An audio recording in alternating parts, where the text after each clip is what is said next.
What is up, fellow riders? I'm Trace, assistant editor over here at Mountain Bike Action Magazine, and welcome back to our first look video series. This month, we had the pleasure of getting a prototype build from Pyga, known as their Carolina Craft build. Essentially, the Carolina Craft build is their slackline enduro frame with the suspension sizing from the Hyrex model offered from Pyga. The Carolina Craft build lands in a mixed style that's not quite all the way trail with its enduro geometry, and not all the way enduro with its capability to run what is considered to some as trail bike travel. The bike is designed around a 29-inch wheel, and the frame features internal routing through a sturdy alloy frame, boost spacing, chain guard protection, a chip adjustment on the rear suspension, and a threaded bottom bracket. The chip adjustment on the rear suspension can easily be switched by the rider and put into a high or low setting. This will change the head angle a half a degree and adjust the bottom bracket height by 5 millimeters. Along with the adjustability of the rear shock, the frame tested can accept 140 millimeters to 160 millimeters of rear travel and will fit in either chip height position. Pyga will be offering the Carolina Craft build we tested as a custom option available on their site. When launched, they currently estimate the price to be around $6,000.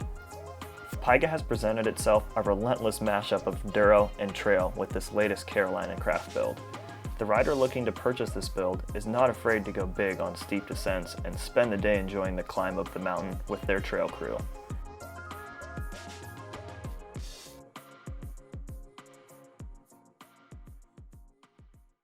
Pyga has this bike designed around the classic 4-bar horse link rear suspension that we tested both with a coil at 140 millimeters of travel and an air shock at 160 millimeters of travel.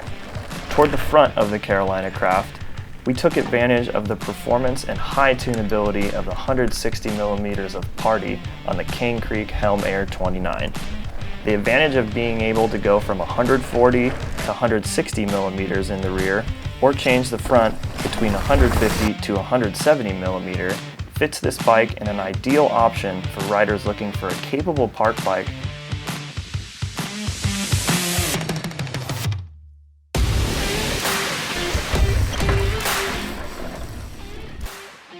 smack corners and drop into Gardner routes. Along with the feeling of control, the bike is equally responsive in handling corners. It feels playful into a corner with the feeling of a 27.5, but in the end stomps through chunky terrain like the 29er it is.